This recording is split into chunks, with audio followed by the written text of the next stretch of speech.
নমস্কার। করোনা ভাইরাসজনিত যে অতিমারির সৃষ্টি হয়েছে সমগ্র বিশ্বজুড়ে, তার জন্য আমাদের বিভিন্ন শিক্ষা প্রতিষ্ঠানগুলো এখন বন্ধ হয়ে রয়েছে। তাই পশ্চিমবঙ্গ বিদ্যালয় শিক্ষা দপ্তরের উদ্যোগে যে ভিডিও টিউটোরিয়াল ক্লাসের আয়োজন করা হয়েছে, তারই অঙ্গ হিসাবে আমি মুর্শিদাবাদের সুতি থানার বহুতালী উচ্চ বিদ্যালয়ের পদার্থবিদ্যা শিক্ষক ভাস্করজ্যোতি মণ্ডল দশম শ্রেণীর ভৌতবিজ্ঞান বিষয়ের একটি অধ্যায় আজকে আলোচনা করব। আমি আজকে যে বিষয় নিয়ে আলোচনা করতে চলেছি সেটি হলো দশম শ্রেণীর ভৌতবিজ্ঞানের 7 নম্বর অধ্যায়, অর্থাৎ পরমাণু নিউক্লিয়াস। তো আমরা ইতিমধ্যে অষ্টম শ্রেণী এবং নবম শ্রেণীতে আমরা পরমাণু সম্পর্কে কিন্তু একটা ধারণা অর্জন করেছি। অষ্টম শ্রেণীতে আমরা ডাল্টনের পরমাণুবাদ পড়েছি। সেখানে বিজ্ঞানী জন ডাল্টন পরমাণুকে সংজ্ঞায়িত করেছেন। তিনি বলেছিলেন যে তার পরমাণুবাদের মাধ্যমে তিনি বলেছেন যে পরমাণু হলো মৌলের ক্ষুদ্রতম অবিভাজ্য কণা। কিন্তু পরবর্তীকালে জানা গেছে যে পরমাণুকেও ভাঙা যায়, অর্থাৎ পরমাণুকে ভাঙলে আমরা মূল 3টে কণিকা আমরা পাই। সেগুলি হলো ইলেকট্রন, প্রোটন এবং নিউট্রন। তো 1808 খ্রিস্টাব্দে ডাল্টনের এই পরমাণুদের পর বিজ্ঞানী অ্যামেদিও অ্যাভোগাড্রো 1811 খ্রিস্টাব্দে কিন্তু অণুর ধারণা দেন, অর্থাৎ পরমাণুগুলোকে জুড়ে গেলে কিন্তু পরমাণুগুলো তৈরি করছে অণু। এই ধারণা দিলেন বিজ্ঞানী অ্যামেদিও অ্যাভোগাড্রো। এর পরবর্তী অনেক গবেষণা চলতে থাকে এবং গবেষণা চলতে চলতে 1878 খ্রিস্টাব্দে বিজ্ঞানী উইলিয়াম ক্রুকস তার তড়িৎমুখ্য নলের মধ্যে পরীক্ষা নিরীক্ষা করতে করতে তিনি সর্বপ্রথম ক্যাথোড রশ্মি ধারণা দেন এবং পরবর্তীকালে বিজ্ঞানী থমসন সেই ক্যাথোড রশ্মির হচ্ছে এক ধরনের ঋণাত্মক আধানধর্মী কণা স্রোত, সেটা কিন্তু তিনি থমসন তার পরীক্ষা নিরীক্ষার মাধ্যমে প্রমাণ করেন এবং পরবর্তীকালে তার নাম হয় ইলেকট্রন। এর পরবর্তী সময়ে বিজ্ঞানী গোল্ডস্টাইন প্রোটনের অস্তিত্ব আবিষ্কার করেন এবং তারও অনেক পরে বিজ্ঞানী স্যাডউইক পরমাণুর নিস্তরিত কণার নিউট্রন আবিষ্কার করেন। অর্থাৎ পরমাণু আমরা জানি যে 3টি কণার সমন্বয়ে গঠিত। একটি হলো প্রোটন, একটি হলো ইলেকট্রন, একটি হলো নিউট্রন। এর মধ্যে প্রোটন হচ্ছে ধনাত্মক আধানগ্রস্ত কণিকা, ইলেকট্রন হচ্ছে ঋণাত্মক আধানগ্রস্ত কণিকা এবং নিউট্রন হচ্ছে নিস্তরিত কণিকা। তো আমাদের এই যে পরমাণুর দুটি অংশ আমরা জানি। পরমাণুর মূল দুটো অংশ হচ্ছে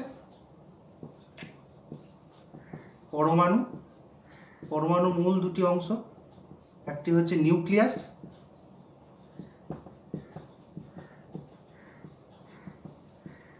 বা কেন্দ্রক, আর একটি হচ্ছে ইলেকট্রন মহল।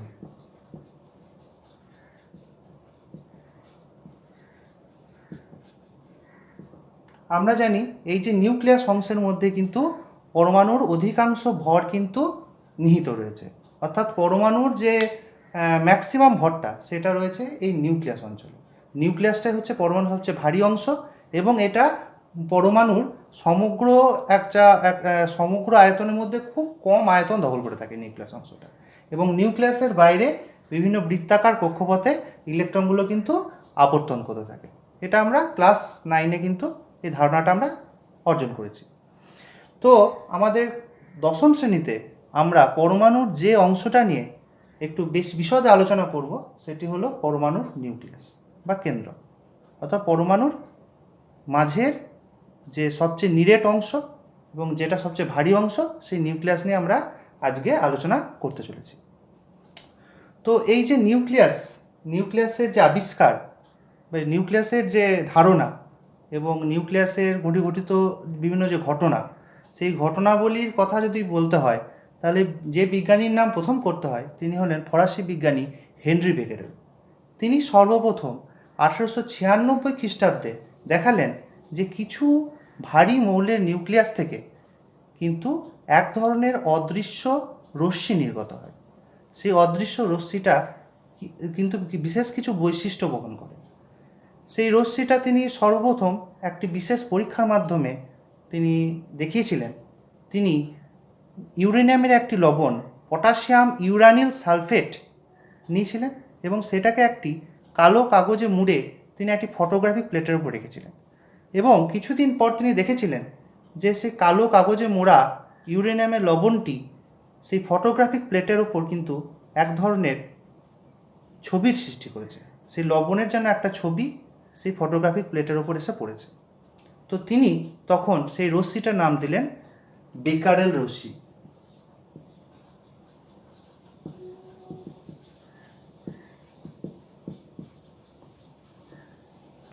এই বেকারেল রশ্মি হলো সর্বপ্রথম আবিষ্কৃত তেজস্ক্রিয় রশ্মি। পরবর্তীকালে বিজ্ঞানী মাদাম কুরি এই বেকারেল রশ্মির নাম দিলেন তেজস্ক্রিয় রশ্মি। ঠিক আছে, তো এই তেজস্ক্রিয় রশ্মির নামকরণের পর এই যে তেজস্ক্রিয় রশ্মির বিভিন্ন বৈশিষ্ট্যগুলি সম্পর্কে আমাদের জানতে হবে। এই তেজস্ক্রিয় রশ্মিগুলোর বৈশিষ্ট্য কীরকম?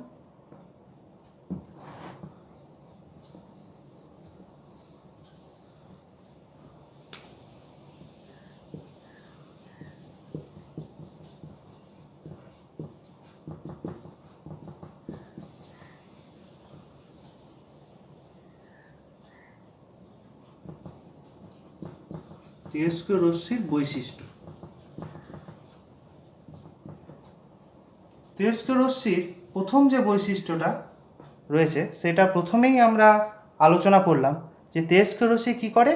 ফটোগ্রাফিক প্লেটকে আক্রান্ত করে।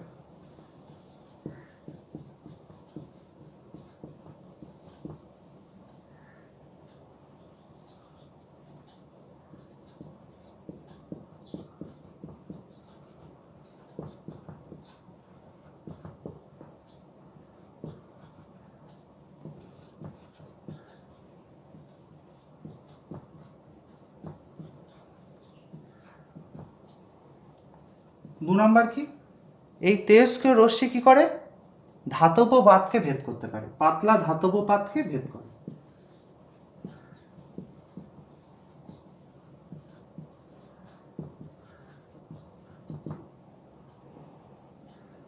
আর কি?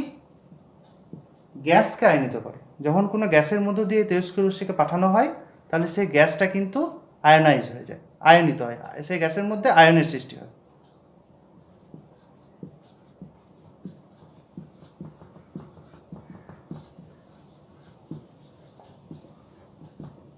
ঠিক আছে, আর কি কি রয়েছে? আর যেটা অন্যতম গুরুত্বপূর্ণ বৈশিষ্ট্য এই তেজস্ক্রিয় রশ্মি, এই তেজস্ক্রিয় রশ্মি নির্গত হয় পরমাণুর নিউক্লিয়াস অংশ থেকে। তো পরমাণুর নিউক্লিয়াস অংশ থেকে নির্গত হওয়ায় পরমাণুর বাইরের যে ইলেকট্রন মহল, সেই ইলেকট্রন মহলের কিন্তু কোনো রকম ভূমিকা নেই এই তেজস্ক্রিয় রশ্মি নির্গমনের পেছনে। আর কি হয়? এই যে আমাদের তেজস্ক্রিয় রশ্মিগুলি চাপ, উষ্ণতা, রাসায়নিক বিক্রিয়া এই সমস্ত ঘটনা দ্বারা, বাইরের জগতের কোনো ঘটনা দ্বারা কিন্তু প্রভাবিত হয় না। এবং তেজস্ক্রিয় রশ্মিগুলো এখন জানতে হবে যে কোন কোন মৌলগুলো থেকে তেজস্ক্রিয় রশ্মি নির্গত হবে। সাধারণত দেখা যাচ্ছে যে সমস্ত মৌলের আণবিক ভর অনেক বেশি, 208 বা তার বেশি আণবিক গুরুত্ব যাতে, তাদের ক্ষেত্রে কিন্তু এই ধরনের এক অদৃশ্য রশ্মি অবিরাম সেই ধরনের মৌলের নিউক্লিয়াস থেকে নির্গত হতে দেখা যায়। যেমন ইউরেনিয়াম, থোরিয়াম, পোলোনিয়াম, এই সমস্ত মৌলগুলোকে কিন্তু আমরা তেজস্ক্রিয় মৌল বলতে পারি। তখন এই সমস্ত মৌলগুলো থেকে কিন্তু অবিরত এই তেজস্ক্রিয় রশ্মি নির্গত হচ্ছে। তাহলে যে সমস্ত মৌল থেকে এই সমস্ত রশ্মিগুলো নির্গত হয় তাদেরকে বলা হয় তেজস্ক্রিয় মৌল। তাদেরকে বলা হচ্ছে তেজস্ক্রিয় মৌল। তেজস্ক্রিয় মৌল হচ্ছে আমাদের ইউরেনিয়াম, থোরিয়াম, পোলোনিয়াম প্রভৃতি হচ্ছে আমাদের তেজস্ক্রিয় মৌল। এছাড়া রেডিয়াম, এই রেডিয়াম এবং পোলোনিয়াম এই মৌল দুটো কিন্তু খুবই গুরুত্বপূর্ণ। তার কারণ বিজ্ঞানী মাদাম কুরি এবং বিজ্ঞানী পিয়ের কুরি তারা কিন্তু এই পোলোনিয়াম এবং রেডিয়াম এই দুটি মৌল আবিষ্কার করেছিলেন। এবং জেনে রাখা ভালো আমাদের যে মাদাম কুরি হলেন এমন একজন ব্যক্তিত্ব এবং একমাত্র ব্যক্তিত্ব যিনি পদার্থবিদ্যা এবং রসায়ন দুটি বিভাগেই কিন্তু নোবেল পুরস্কার অর্জন করেছেন। তাহলে খুবই একজন খ্যাতনামা ব্যক্তিত্ব। বিশেষ করে আমাদের এই যে তেজস্ক্রিয়তার যে আলোচনা, সেই আলোচনায় কিন্তু মাদাম কুরি এবং পিয়ের কুরি এদের কিন্তু অবদান অনস্বীকার্য এবং এদের নাম কিন্তু করতেই হবে এই আলোচনার ক্ষেত্রে। তো এবার আমরা দেখলাম আমাদের তেজস্ক্রিয় রশ্মির বৈশিষ্ট্য এবং কয়েকটা তেজস্ক্রিয় মৌলের সঙ্গে আমরা পরিচিত হলাম এবং আমরা এটাও জানলাম যে তেজস্ক্রিয়তা, এই যে ঘটনাটা, যে তেজস্ক্রিয় রশ্মি এই সমস্ত ভারী মৌলগুলো থেকে তেজস্ক্রিয় রশ্মি নির্গত হওয়ার যে ঘটনা, সেই ঘটনাটাকে বলা হচ্ছে তেজস্ক্রিয়তা।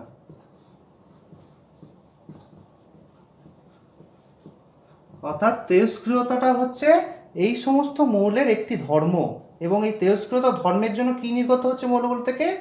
তেজস্ক্রিয় রশ্মি নির্গত হচ্ছে। ঠিক আছে?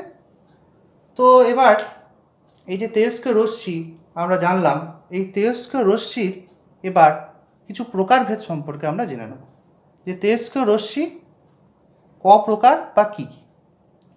এই তেজস্ক্রিয় রশ্মির প্রকারভেদ জানার জন্য আমাদের কিন্তু বেশ কিছু পরীক্ষা নিরীক্ষার অবতারণা করতে হয়েছে, যদিও আমাদের সিলেবাস অনুযায়ী সেই পরীক্ষার ডিটেলস এখানে আমরা আলোচনা করব না, তবুও আমরা সংক্ষেপে জেনে নেব তেজস্ক্রিয় রশ্মির যে প্রকারভেদ সেইগুলো সম্পর্কে কিছুটা। তো এই যে তেজস্ক্রিয় রশ্মি প্রকারভেদটা আমরা কি করে জানতে পারলাম?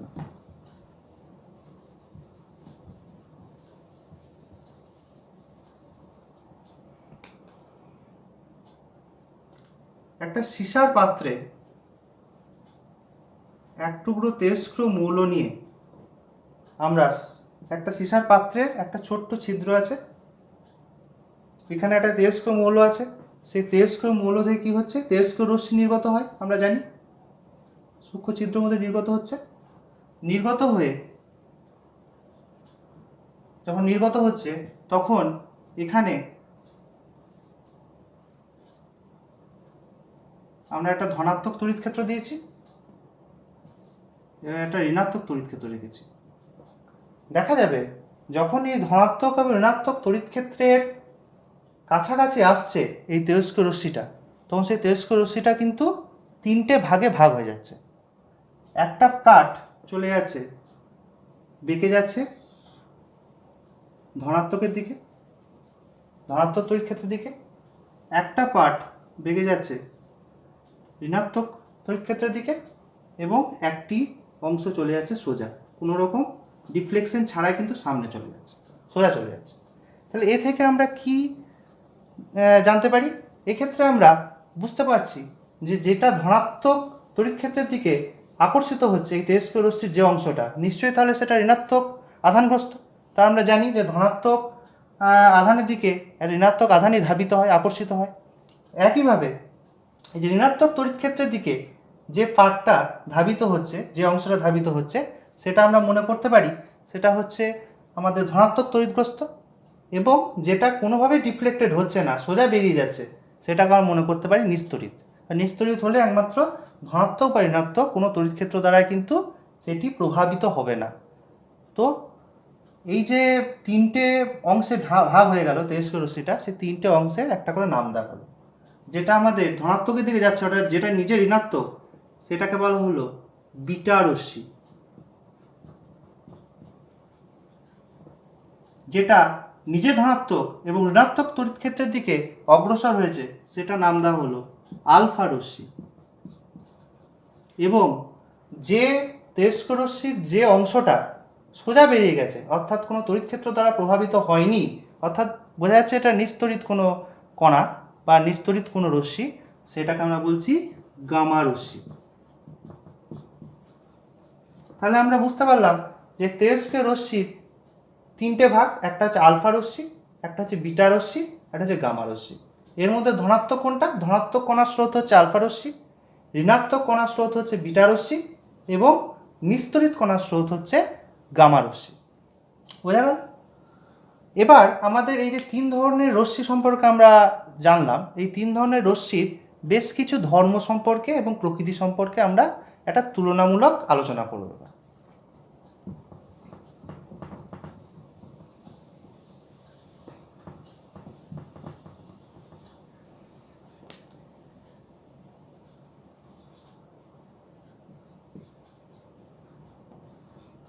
প্রথমে আসছি প্রকৃতিগত দিকে। প্রকৃতি যদি দেখি আমরা, আলফা রশ্মির প্রকৃতি হচ্ছে ধনাত্মক,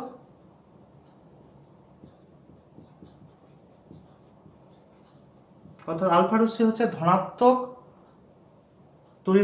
তড়িদাহিত কণার স্রোত, বিটা হচ্ছে ঋণাত্মক তড়িদাহিত কণার স্রোত, আর গামা হচ্ছে নিস্তড়িত। তাহলে বুঝতে পারা যাচ্ছে যে আলফাটা পজিটিভলি চার্জড, বিটাটা হচ্ছে নেগেটিভলি চার্জড, আর গামাটা হচ্ছে উইদাউট এনি চার্জ। এবার যদি আমরা আধানের কথা ভাবি, আধানের পরিমাণের কথা ভাবি, আধানগত দিক থেকে দেখতে গেলে একটা আলফা কণার আধান হচ্ছে একটা প্রোটনের আধানের দ্বিগুণ, অর্থাৎ এর আধানকে আমরা +2 একক বলতে পারি। একটা প্রোটনের আধান হচ্ছে একটা ইলেকট্রনের আধানের সমান, কিন্তু পজিটিভ, তার উল্টো চার্জ যুক্ত, অর্থাৎ একটা আলফার আধান হচ্ছে 3.2 ইন্টু 10⁻⁻19 কুলম্ব, অর্থাৎ +2 একক। একটা আমাদের প্রোটনের আধান হচ্ছে 1.6 ইন্টু 10⁻⁻19 কুলম্ব, ইন্টু 2 করলে 3.2 ইন্টু 10⁻⁻19 কুলম্ব। এটা গেল আলফা কণার আধান। আর বিটা কণার আধান হচ্ছে, বিটা কণা মনে রাখতে হবে, বিটা কণা মানে হচ্ছে ইলেকট্রন কণার স্রোত। তো বিটা কণার আধান তাহলে একটা ইলেকট্রন আধানের সমান হবে, অর্থাৎ -1.6 ইন্টু 10⁻⁻19 কুলম্ব।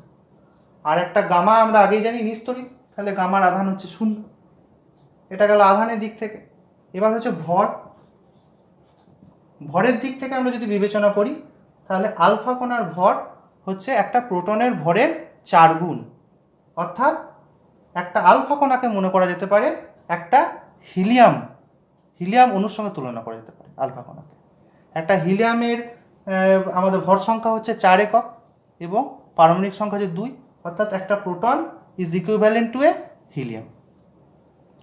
তো একটা এর ভর হচ্ছে আমরা মনে করতে পারি 4 একক, অর্থাৎ একটা প্রোটনের ভরে 4 গুণ। তাহলে একটা প্রোটনের ভরে 4 গুণ করলে আমরা পাবো 6.64 ইন্টু 10⁻⁻27 কেজি। আর একটা বিটা কণার ভর হচ্ছে খুবই কম বলা যেতে পারে, যে আমরা জানি ইলেকট্রন হচ্ছে খুবই হালকা একটা কণা, সেই জন্য একটা বিটা কণার ভর একটা ইলেকট্রনের ভরের সঙ্গে সমান। একটা ইলেকট্রনের ভর হচ্ছে আমরা জানি 9.1 ইন্টু 10⁻31 কেজি। আর গামা হচ্ছে ভর শূন্য। ঠিক আছে, এটা গেল ভরের দিক থেকে তুলনামূলক আলোচনা। এবার আমরা আসব ভেদন ক্ষমতার দিক থেকে, অর্থাৎ আমরা আগেই বলেছি যে তেজস্ক্রিয় রশ্মির ধাতব পাতকে ভেদ করে যাওয়ার একটা ক্ষমতা রয়েছে। তাহলে ভেদন ক্ষমতার দিক থেকে যদি আমরা বিচার করি,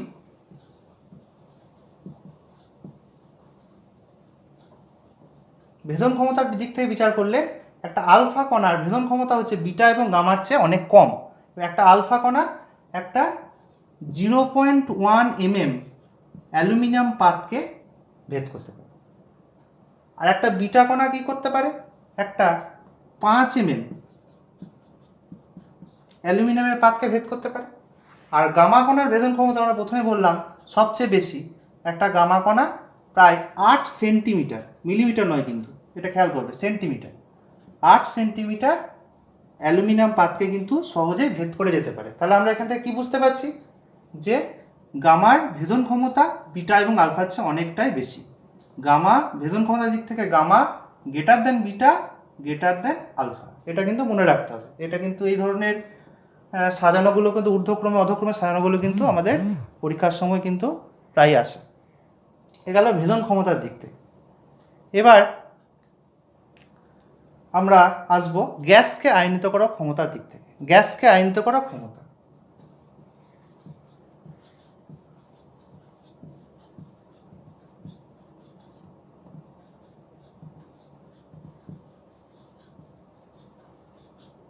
গ্যাসকে আয়নিত করার ক্ষমতার যে ক্রম, সেটা হচ্ছে এই ভেদন ক্ষমতার ক্রমের ঠিক উল্টো। অর্থাৎ গ্যাসকে আয়নিত করার ক্ষমতা সবচেয়ে বেশি কার, আলফার, তারপরে হচ্ছে বিটার এবং তারপরে হচ্ছে গামা। অর্থাৎ আলফার সবচেয়ে বেশি, তার চেয়ে একটু কম হচ্ছে বিটা, তার চেয়ে অনেকটাই কম হচ্ছে গামা। অর্থাৎ গ্যাসকে আয়নিত করার ক্ষমতার দিক থেকে আমরা যদি বিচার করি alpha greater than beta greater than gamma. ঠিক আছে, বোঝা গেল? তাহলে এগুলো গেল আমাদের প্রকৃতি, আধান, ভর, ভেদন ক্ষমতা এবং গ্যাসকে আয়নিত করার ক্ষমতার ভিত্তিতে আমাদের আলফা বিটা গামার মধ্যে তুলনামূলক আলোচনা। বেশ, এরপর আমরা যে বিষয়টা যাব সেটা হচ্ছে এই তেজস্ক্রিয়তার ফলে অর্থাৎ তেজস্ক্রিয় বিঘটনের ফলে এই যে তেজস্ক্রিয় রশ্মিটা নির্গত হচ্ছে মানে কি নিউক্লিয়াস থেকে নির্গত হচ্ছে, এই ঘটনাটাকে বলা হচ্ছে তেজস্ক্রিয় বিঘটন। এই তেজস্ক্রিয় বিঘটনের ফলে কিন্তু নতুন নিউক্লিয়াসের সৃষ্টি হয়। অর্থাৎ যখন তেজস্ক্রিয় বিঘটন হয়, তেজস্ক্রিয় রশ্মি নির্গত হয়, তখন নিউক্লিয়াসের একটা মৌলের পরমাণু নিউক্লিয়াসের যে ভর সংখ্যা এবং আমাদের যে পারমাণবিক সংখ্যা সেটা কিন্তু পরিবর্তন হতে পারে। সাধারণত আলফা এবং বিটা কণা নির্গত হলে কিন্তু আলফা কণা নির্গত হলে ভর সংখ্যা এবং পারমাণবিক সংখ্যা দুটোই পরিবর্তিত হয়। বিটা কণা নির্গত হলে বিটা যেহেতু একটা ইলেকট্রনের সমতুল্য সেই জন্য কেবলমাত্র পারমাণবিক সংখ্যাটি পরিবর্তিত হয়, আর গামা নির্গত হলে কিন্তু ভর সংখ্যা এবং পারমাণবিক সংখ্যার কোনো পরিবর্তন হয় না। অর্থাৎ গামা রশ্মি যদি নির্গত হয় তাহলে সেক্ষেত্রে কিন্তু আমাদের মৌলের যে নিউক্লিয়াস সেই নিউক্লিয়াসটা কিন্তু পরিবর্তিত হয়, অর্থাৎ নতুন মৌলের কিন্তু সৃষ্টি হয় না। এবং প্রসঙ্গত বলে রাখি এই আলফা এবং বিটা কণা এই দুটোই হচ্ছে কিন্তু একটা আহিত কণার স্রোত, কিন্তু গামাটা কিন্তু কোনো রশ্মি বলা যায় না। গামাটাকে বলা যেতে পারে, গামাটাকে কোনো কণা বলা যেতে পারে না, গামাটাকে বলা যেতে পারে একটা তড়িৎচুম্বকীয় তরঙ্গ। এটা কিন্তু মাথায় রাখতে হবে। অনেক সময় প্রশ্ন আসতে পারে যে আলফা বিটা এবং গামার মধ্যে কোনটি তড়িৎচুম্বকীয় তরঙ্গ, তখন বলতে হবে গামা হচ্ছে তড়িৎচুম্বকীয় তরঙ্গ। বোঝা গেল? তো আমরা এই যে তেজস্ক্রিয়তার ফলে যে নতুন মৌলের সৃষ্টি হচ্ছে সেটা আমরা একটু উদাহরণের সাহায্যে বুঝে নেব।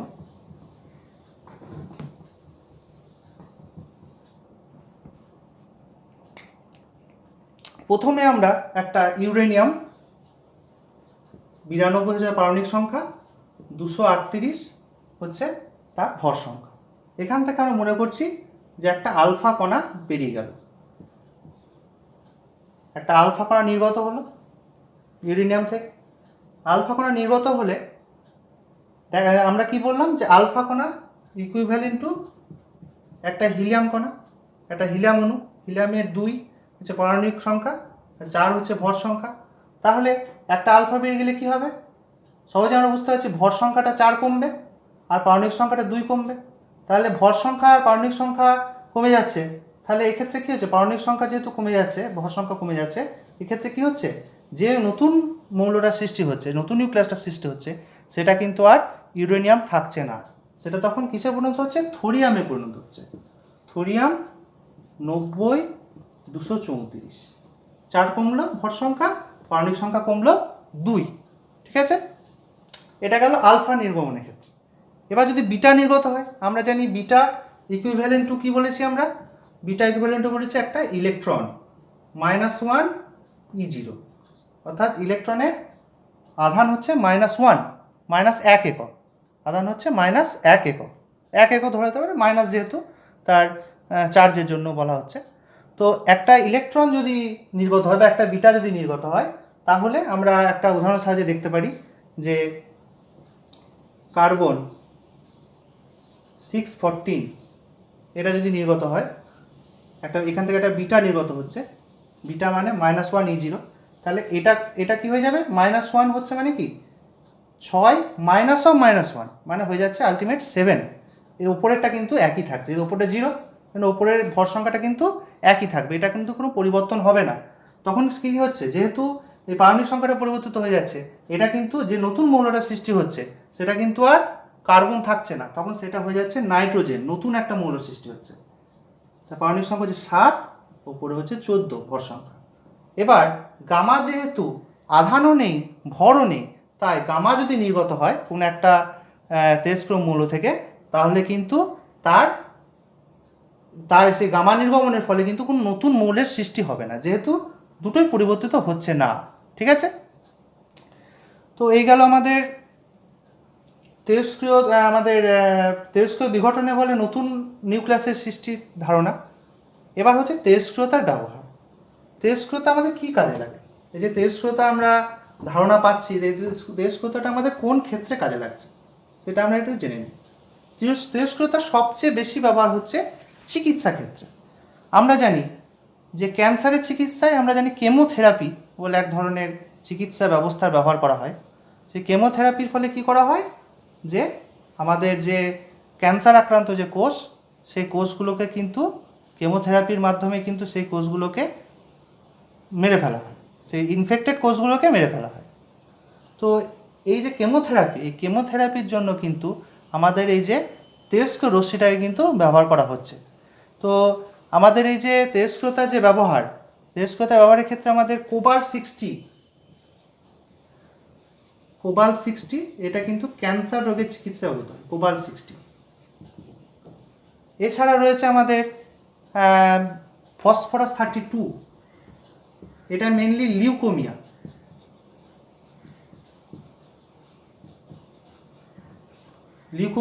ও ব্রেন টিউমার এর চিকিৎসা ব্যবহৃত হয়।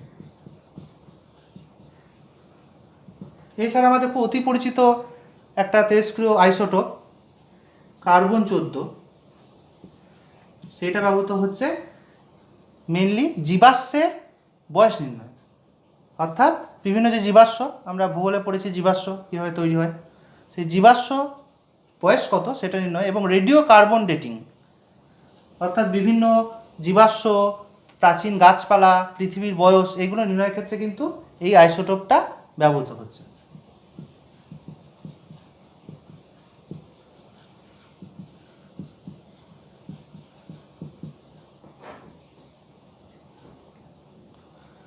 ঠিক আছে, এই গেল আমাদের তেজস্ক্রিয়